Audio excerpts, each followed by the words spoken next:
Welcome, everybody. Excited to be here with Dr. Dan Epshtein. We're going to be talking some uveitis, right, Dan? So tell us a little bit about your background. Up until recently, I was working in a multi-specialty ophthalmology practice. And, we had cornea cataract, retina, plastics, and we had several ODs. And what we did was a lot of the perioperative care and a lot of non-surgical care. So I was doing a lot of dry eye, a lot of glaucoma, a lot of uveitis, some neuroophthalmic disease as well, which is a little bit more rare in our practice. But basically anything that didn't need an injection or didn't need surgery, we were doing that. And we were actually seeing even those patients beforehand when they first came into the practice. In uveitis, you hear the word a lot. I mean, what does it encompass? What are we talking about when we hear the word uveitis? So the big thing is you have intraocular inflammation, and we, a lot of times as optometrists, think of it as just anterior uveitis, and of course that's the majority of what we'll be managing. Iris, the ciliary body, then you move posteriorly, you can have a pars planitis, where it's really the peripheral retina. You can have a vitritis as an intermediate uveitis, and of course posterior pole disease, or even just peripheral retinal, which is posterior uveitis. So it really has the whole gamut of the actual eye, and a lot of times you really have to look at the actual location. So you look at the anterior segment, like, oh, this patient has uveitis. But is that the primary location, or is this a posterior uveitis that spills over into the anterior segment? So I've had lots of patients where it looks like just an anterior uveitis, and it's classic. Patient comes in, unilateral red eye, pain, sensitivity to lights. You dilate the patient, and they have a toxoplasmosis and like chorioretinitis, and it's just a little bit of spillover. I mean, how often do you feel like you've seen that in practice where it starts from the back and works its way forward? Like you said, I feel like most of us, when we hear uveitis, we think of the anterior segment, and that's kind of what we focus on. And I think sometimes it's easy to get lost there, too, because you say, well, okay, I'm seeing signs of an anterior uveitis, and, sometimes you don't even think, I got to look deeper than that. Mm-hmm. So, walk us through your typical workup. I mean, a patient comes in, and they've got these signs and these symptoms, and you're examining them. I mean, what's your protocol? So my first thing is dilate every single uveitis patient, because you don't know what's behind that iris, and these patients are just notoriously hard to examine because they're photophobic. So at the least, if you cycle them in the office, they're much easier to examine. You get a much better view. So maybe it's not just a uveitis. Maybe there's also some form of keratitis or scleritis as well. So it really helps you examine the patient. So the first thing would be examine the patient and take a look what you see. Is it bilateral? Is it unilateral? You have to ask the patient, do you think it's happened before? You have to look for synechia, which might be a sign that's been going on for a while. Keratic precipitates, of course, and very important is also checking the pressure. A lot of your uveitis, it's going to have low pressure and presentation, but if it's actual ocular hypertension, that can actually lead you to your diagnosis. So one thing that always sticks out in my mind is if you have a unilateral uveitis with high pressure and iris atrophy, it's most likely herpetic. Okay, so that really helps you with the diagnosis. So always transilluminate your patient. So I transilluminate every single uveitis patient I have, because sometimes you might not see it with just regular parallel pipette. We talk about, okay, you've got your uveitis, you've got various forms and places, and we'll talk about maybe different treatment options for those here in a moment. But, like you said, you can have different etiologies, right?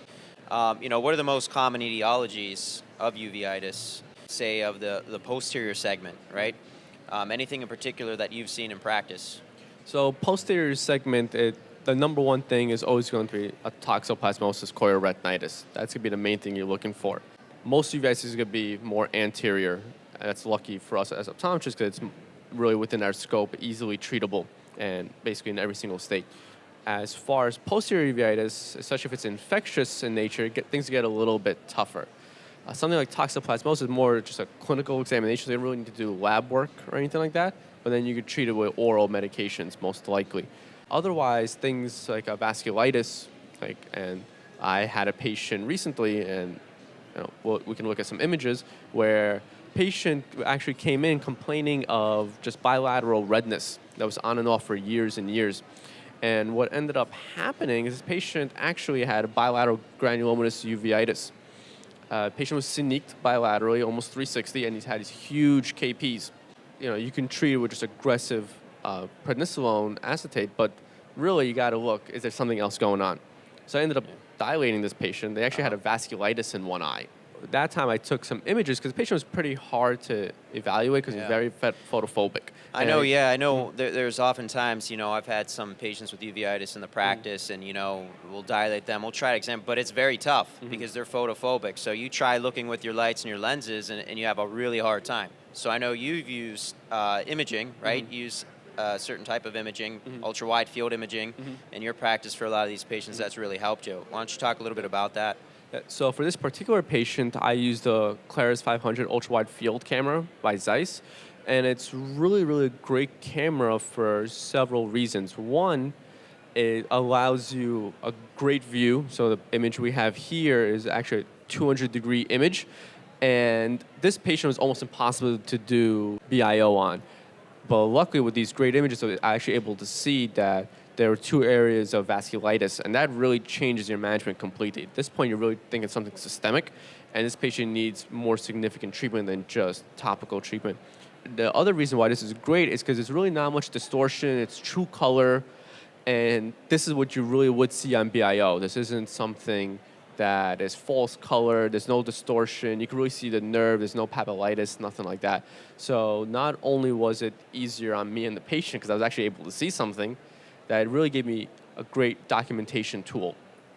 Oh, right. So it's almost like a safety net in a way, right? You do your best with your dilated exam, and if you can't, well, you've got a great image.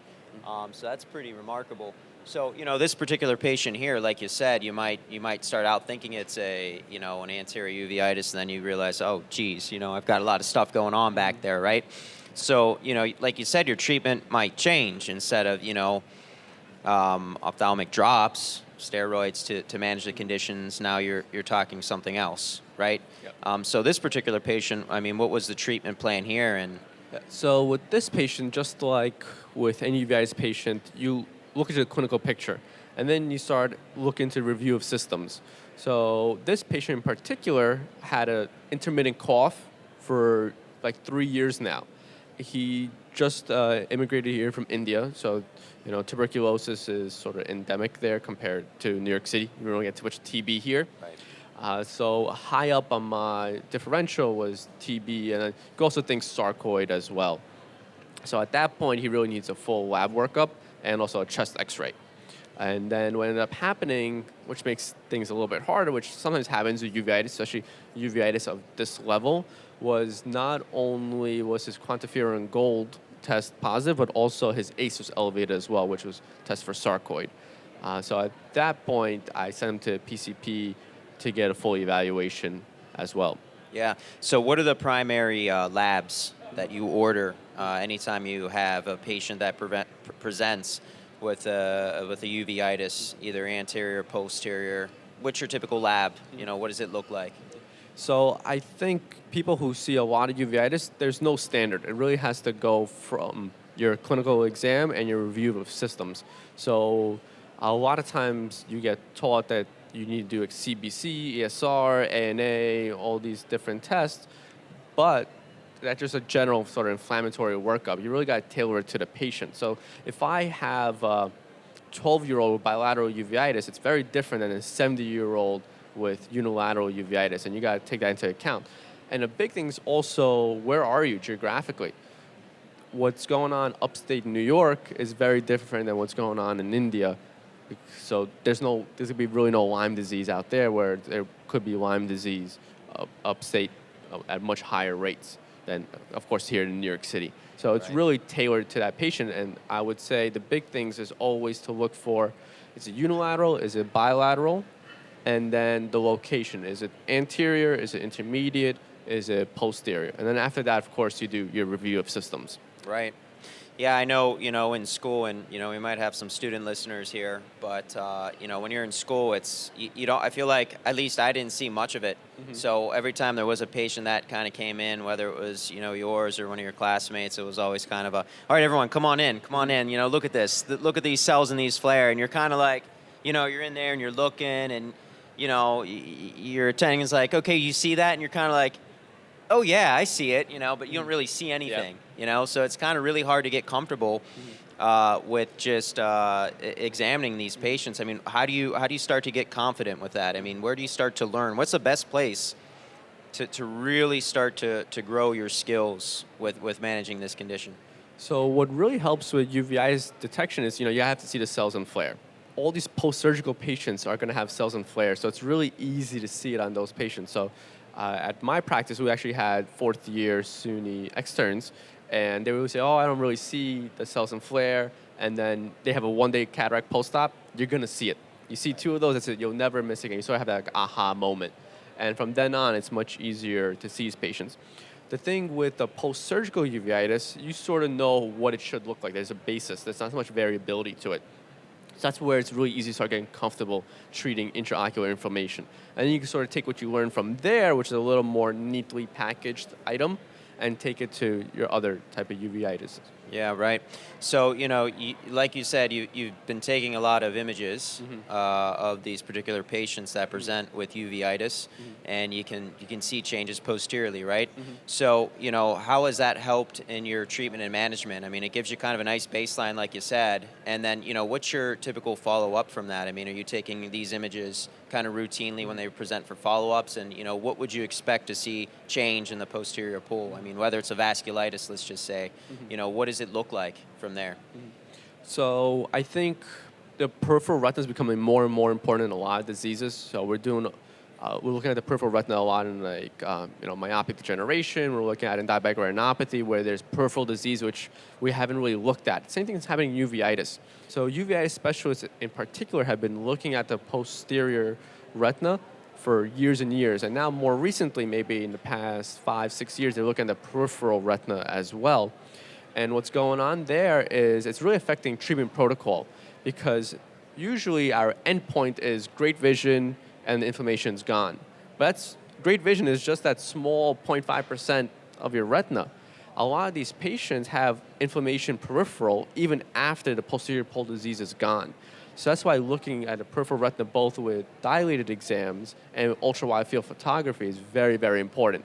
With photography, it's a little bit easier, I would say, because you can really note these little changes, which might be tough on a photophobic patient with synechiae and patient that's just non-cooperative during your exam. Yeah. I do take these images actually pretty often. I might not build them all the time. I'll just build probably the first image, but I'll probably image that patient every time I'm dilating them, which if it's a posterior uveitis, is happening pretty often, in the beginning at least, just to make sure they're reacting well to the treatment. So maybe like once a week, once every 15 days, something like that. Gotcha.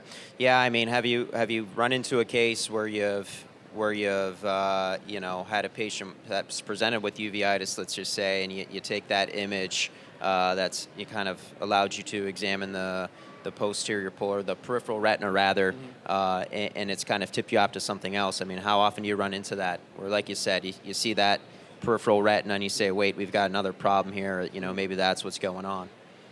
So in uveitis in particular, because again, posterior pole uveitis isn't as common, it must be like 20 to 1 that I've seen, right. But I see it a lot in diabetic retinopathy, where you might not have posterior pole disease, but then you have these little hemorrhages peripherally, and that's really tipping you off that there's something going on. Now, there's other diseases that could cause peripheral hemorrhaging as well, especially small hemorrhages, but these are patients, especially if their A1C is high or their control's not so well, I'll see them a little bit more often. So it does change my management. Even though the posterior pole is cleaned in 2020, instead of seeing them back next year, I might see them back maybe in 6 months to see how they're doing, and I'll sort of keep a closer watch on them. Gotcha. So, just kind of an end point here. I guess walk us through, your typical workup, just kind of a start from finish. You have someone comes in, they're complaining about a red eye, you kind of start to suspect maybe a uveitis situation. Go ahead and give us just like a breakdown of, this is your protocol, and this is kind of where you take things. Okay. So first thing is always you have to see the cells and flare. Yeah. And then I check pressure, I check the iris, make sure there's no transillumination defects, and then dilate the patient. I like to do a macro CT before I even see the patient, just to make sure there's no small changes, because checking VA in these patients is hard. So you might miss macular edema, because again, they're photophobic, you can't really examine them so well, and the VA is not so reliable in these patients. as they're dilating, I usually like to start talking about their general health. So age is a big thing. Like I said, if you have a 15-year-old with uveitis, you're always going to think juvenile idiopathic arthritis or something like that. But if the patient is 60 years old, 50 years old, you have to start asking about, I guess the first thing would be ocular history. Is it traumatic? Is it surgical, post-surgical? You gotta always think about it. It might be a rebound. They might have had cataract surgery 2 months ago. Maybe they had a slow wean off and now they rebounded from the medication. And then I'm always talking about anything, history of STDs, talking about any respiratory problems, stomach problems. You're gonna think joint pain, back pain, and then of course any sort of rashes. And also you have like oral ulcers as well. So we'll go into that category. If you get any hits on that, that's sort of going to lean you towards one or the other. Neurological issues, we don't sometimes ask, but it's very important. So patients with pars planitis, if they're young especially, there's a huge link with that and multiple sclerosis. So you might actually have to send them for a neurological workup.